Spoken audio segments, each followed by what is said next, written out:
Representative of Philippine Shooters and Match Officers Confederation Mr. Efren Reyes Jr., Congressman Bonifacio Bonita, at AFAD Board Justice Mr. Alaric Topacio, nilampaso at minudmod ang nagmamagaling na si Congressman Romeo Acop sa Kamara.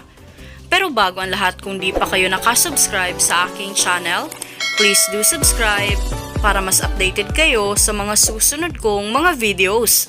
Alam naman ng lahat kung gaano nakabastos ang mga nasa Kongreso ngayon, lalo na kung hindi nila gusto ang resource person. Dumulog nga sa Kongreso ang representative ng Philippine Shooters and Match Officers Confederation na si Efren Reyes Jr. at gaya ng iba ay hindi rin siya nakatakas sa pangbabatikos ng mga kongresista.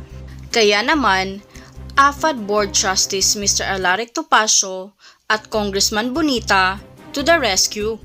Concern us in industries, we are putting restrictions to legal gun owners, and at the same time, we are punishing legal gun owners for doing something that, whether they use it offensively or defensively. Mr. Chair, we will be submitting a position paper regarding this. Thank you po. Thank you so much, Mr. Topacio. So, Mr. Efren Reyes, kasamahan ko sa pelikula. Ilan na ba napatay mo sa pelikula using licensed ilang firearms? beses na akong pinatay. Good morning, Mr. Chairman and Your You are Honor. now recognized, Mr. Efren Reyes Jr. Go ahead. Thank you po.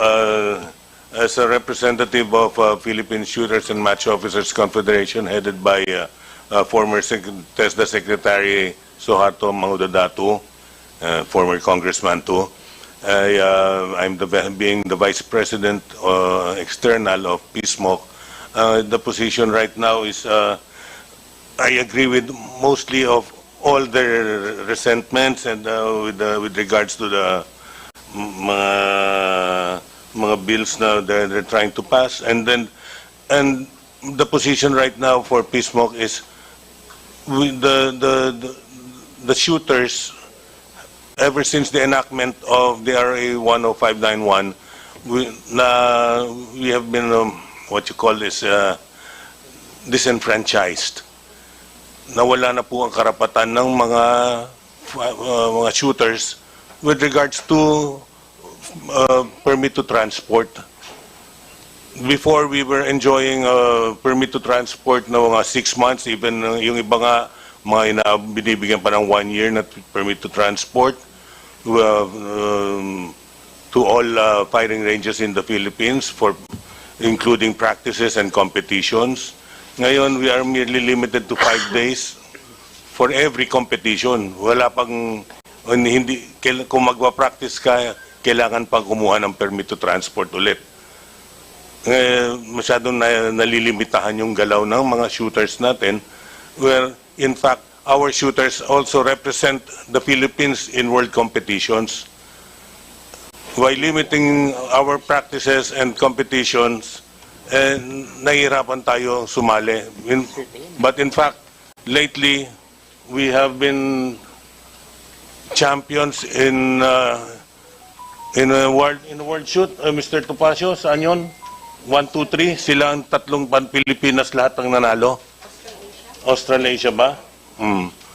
We are one of the best shooters in the world. If we restrict our shooters, baka bumaba tayo sa standing natin. Yun lang po ang request ng PSMOC for this time. Mr. Reyes, I would like to disagree with you.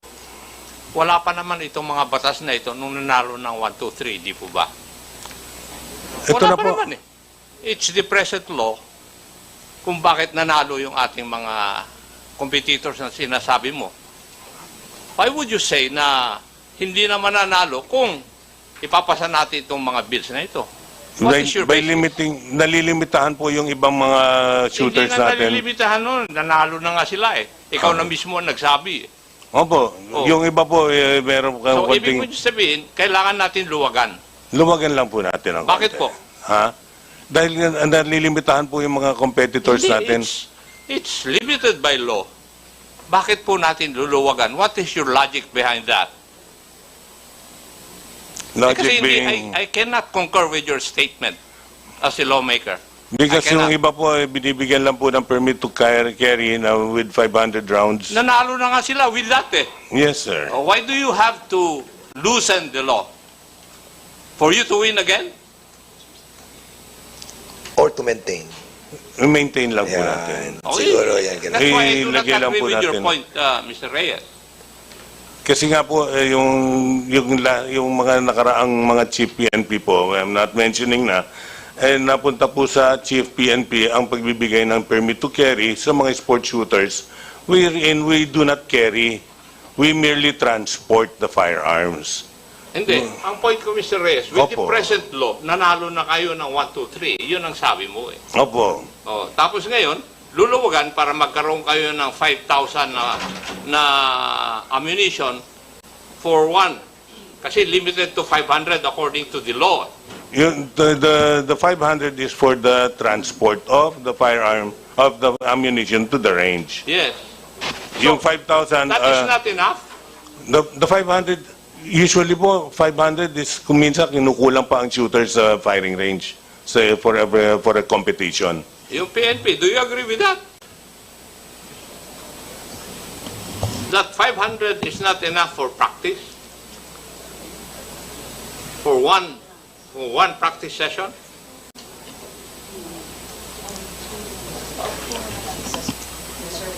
They can replenish it.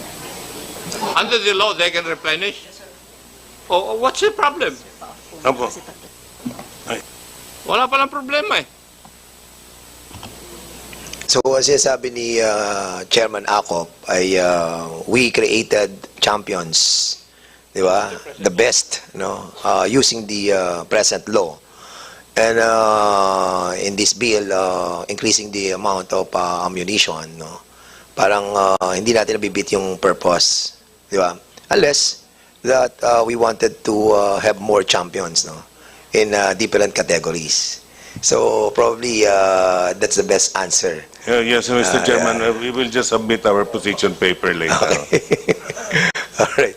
Kasi yun lang yung narrative po ni Chairman Acop that since we have already approved yung law and we created champions at mga magagaling sa buong mundo, palagay ko ay marami pa na maghahangad kung mas marami yung nagagamit nating mga ammunition during practices ng mga associations. Anyway, siguro, Chairman, we will be discussing that thoroughly on the technical working group. Talagang medyo masalimuot tong isyung to. So we will be proceeding to the next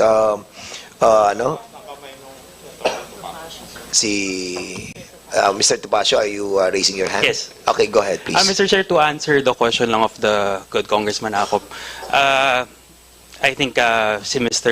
Reyes, hindi niya masyado explain. A lot of these shooters during the gun ban, and most of the time when they practice, a lot of them are in the US, because in the US, they don't restrict ammunition. If you talk to any shooter here in the Philippines, especially those who compete abroad, I mean, my brother is part of the national team for shotgun, and he can only bring a certain amount of rounds during practice rounds. The minimum amount of ammunition, if you want to train competitively, if you want to go to the World Cup, if you want to join the Olympics or the SEA Games, is at least 1,000 to 1,500 rounds a day. And we are only being allowed, I believe, if you're a sports shooter, 500. And during that time, Mr. Chair, even if you replenish, it takes probably a week at most to get a permit to transport. Whereas if you're a competitive shooter and you're representing the Philippines, you would need to practice almost every day if possible. So I think that is the reason why these proposed amendments are being kaya siya linalatag po sa inyo, Mr. Chair. It's not only to allow yung amount of ammunition to be owned, but also most of the reason is because sports shooters really need to practice with a lot of ammunition. And bear in mind po, Mr. Chair, with the increase of ammunition na pinopropose po dito sa House Bill, from what we understand, this does not only include the civilians. Because as gun stores po, whenever we sell ammunition, even to law enforcement, may it be the PNP, NBI, PDEA, AFP, when they buy ammunition in their personal capacity, we can only sell them 50 rounds. Okay. That's understandable. Now, Chair, Mr. medyo, Chair. before, sige, Congressman Acop, then Congressman Plato. Kasi yun lang ang provided for by law and you have to abide by that. Di ba? That is what the law says. Otherwise, criminal cases will be filed against you if Yes. you violate that. Yes. That's why we support the amendment nga po, Mr. Congressman. Thank you po. All right. So we will be, medyo umiinit na ang ating discussion, and that's the reason why we need to create a technical working group on this matter. Kasi Mr. Chair. medyo contentious yan. Pero because we have an existing law and we have to follow it, and that's the reason why meron tayong amendments na gagawin natin. But, of course, it Mr. will be also debatable on the technical working group. Congressman Plato, go ahead. Mr. Chair, thank you, Mr. Chair. Ito lang question ko, I would like to direct, Mr. Chair, sa mga gun owners, itong mga gun clubs. Mr. Chair, yung bang, Mr. Reyes, meron ba kayong mga, tuloy ba, yung mga continuing seminar tungkol dito sa mga, kasi nangyayari dito sa umpisa lang ang seminar. May lisensya 5 or 10 years ang license ngayon, dapat siguro may continuing para sa mga storage practices, yung mga tungkol na updated laws and regulations, at saka yung mga conflict resolution techniques and responsible handling of firearms in various situations. Meron ba tayong ginagawang seminar o doon lang sa umpisa? Sa umpisa lang ba? Meron naman po mga gun ownership na na mga nagpapaseminar. Sino ba yung mga nagpapaseminar sa responsible gun ownership? Merong isang group na kina 5-0 ba? Yeah, unfortunately, 5-0 is not here to what do they call the group?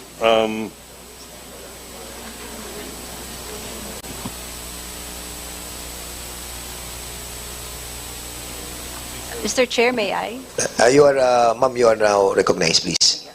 Sir, before one can get a license to own and possess firearm, they have to go through a gun safety seminar. Yeah, correct. However, along the way, many of the firearm dealers and those also who conduct shooting ranges have classes very often, which the enthusiasts are free to join, whether they want to learn more about how to properly shoot or more also on proper maintenance and law, following the law regarding the firearms and ammunition that they have.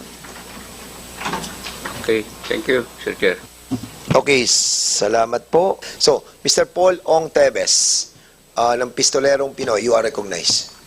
Magandang umaga po, Mr. Chair, Honorable Congressmen, mga panauhin at mga resource persons. Una, nagpapasalamat po kami sa pagkakataon na ibinigay niyo po sa amin na nasa gun community na mapakinggan po ang boses ng mga responsible gun owners. Ako po si Mr. Paul Teves, mas kilala po sa online o social media, Pistolerong Pinoy. In behalf of the responsible gun owners or the gun community, nais po namin iparating sa kinauukulan ang mga sumusunod. Actually, marami po yung mga proposals na ito eh. Kung i-gather ko po yun, kulang po yung page ng aking So ilan lang po ito sa mga proposals na gusto ko iparating ngayon. Yung iba kasi sinabit ko na po sa aking position paper. Ito lang po yung mga example po ng mga naisip parating ng gun community. Una po, yung validity po ng permit to carry firearm outside the residence o yung PTC FOR. Sa kasalukuyan po kasi nasa 2 taon lang po tayo, 2 years po. Ang gusto po namin o proposal po namin, gawin man lang po ito na 5 years. 5 years po, pero sana hindi po yung excess yung fee. Kasi ang nangyari po sa fee natin yung unang taon po, yung dati ang PTC FOR po ay 1 taon nasa 6,200. Nung ginawa pong 2 taon, na double the price po yun. So ang gusto po sana ng gun community, parang sa LTO license po, na-extend po siya ng 10 taon pero yung fee, ganun pa rin po. Sana po mapagbigyan po kami. Number 2 po, yung streamlining po ng requirements para sa pagkuha po ng PTC FOR. Kasi sa pagkuha po ng PTC FOR, kailangan pa po natin ng threat assessment. At sa threat assessment po kasi selective lang po yung mga exempted sa threat assessment sa pagkuha ng PTC FOR. Sa tingin po ng gun community, lahat naman po tayo ay may threat. Hindi lang po sa bahay. Paglabas po natin, hindi po natin alam kung ano po yung pwede mangyari sa atin. Pwede po tayong maging biktima ng crime o mga, alam niyo na po, mga masasamang loob. Sana po, prayers po namin, tanggalin na lang po sana yung threat assessment. And ito, last na po ito. Yung issuance po ng permit to transport ng 5.56 rifles o 7.62. Sa ngayon po kasi ang nai-issuehan lang ng permit to transport ay mga pistols, revolvers. Sana po mapagbigyan po tayo. Bakit po kailangan natin ng permit to transport ng mga rifles? Kasi po, para po makapag-practice po kami sa range. And hindi po natin masasabi, wag naman po sana mangyari, no? Pagka magkagulo po rito, kami pong mga legal gun owners ay pwede pong maging force multipliers. Kaya po, paano po kami magiging force multipliers kung yung mga rifles po namin ay nakatambay lang po sa bahay o nagiging paperweight lang po, nakadisplay lang po nasa gun cabinet? Sana po mga sir, bigyan po ninyo kaming ng pagkakataon na mailabas po namin ang aming mga rifles upang makapag-practice po kami. Huwag po kayo mag-alala, kami pong mga responsible gun owners ay dumaan po sa mga requirements po ninyo, neuropsych, drug test. Sumunod po kami sa lahat ng mga requirements, patakaran po ng kinauukulan upang makakuha po kami ng LTAP. Sana po it's about time na pagkatiwalaan niyo naman po ang mga responsible gun owners. Huwag niyo po kami pagdudahan o hindi po kami yung kalaban. Sabi nga po nila Ma'am Gina, pare-pareho po tayong galit sa mga loose firearm. Sila po yung nagkokos ng crime, hindi po kami. Mr. At Chair. kung meron man po na meron po man mga responsible gun owners na gumawa ng crime, I think it's about less than 0.1% lang po yun, ayon po sa statistics. Muli po, nagpapasalamat po kami, mga legal gun owners na sa gun community, sa pagkakataon na binigay po niyo sa amin.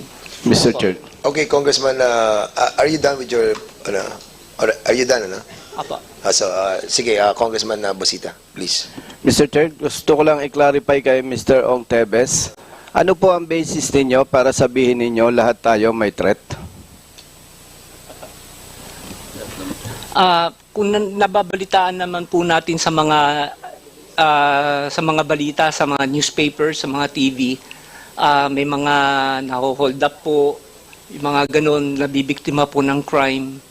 So, Mr. Chair, is Mr. Ong saying na even ordinary employee dito may threat? Ganun po ba? Gusto ko lang malinawan po. Kasi medyo nakakatakot yung nyo po para sa mga ordinary individuals na lahat pala may threat. Yeah, what I'm saying is meron po tayong potential na maging victim po ng mga crime, mga street crimes po. So, insisting po kayo na lahat may threat? Lahat? Ibig sabihin pong lahat, 100% ng Pilipino may threat? Yung po ba ang gusto nyo sabihin, Mr. Tevez? Pwede po yun. Opo. Hindi po yung pwede. Ang gusto ko pong i-clarify sa'yo, pag sinabi po ninyong lahat, 100%, kahit yung mga bata na inosente. Ay, hindi naman po. Hindi naman po. So, I stand corrected po, Your Honor. paki-correct po ninyo kasi hindi po tama yon na parang sobrang gulo na sa Pilipinas. Ay, hindi naman po. Hindi po yung ibig kong sabihin, Your Honor. Pwede po ba, Mr. Chair, na ma-strike out yung kanya statement Yes na po, lahat opo. may threat? Right, so there's a motion to strike out that Thank you po, that Congressman portion of your Busita. Thank you po. position. Mr. Chair, Yes, Congressman Ako, please. point of order. I think the resource person is willing to withdraw from his former statement. So there's no need for us to come up with a motion to strike out the statement. Opo, of the opo. I good stand gentleman. corrected po. Sorry po. Okay, so we'll be striking that out. The COMSEC is hereby directed to strike that portion of his statement. Are you satisfied, Congressman Busita? Please. Yes, thank you, Mr. Kinorek ko lang, Mr. Chair, kasi Opo. yung ating pong mga kababayan, medyo naalarma pagka may mga information na hindi naman tama. Ang dami na nga fake news, dadagdagan pa natin. Maraming salamat po, Mr. I Chair. agree with that. We have to be careful with our statement. No? Sorry po, Your Honor. Yeah, no, we understand. But especially now that yung social media ay napaka bumilis pumikap ng mga statements that are being delivered on every committee on the House of Representatives. So let us be careful.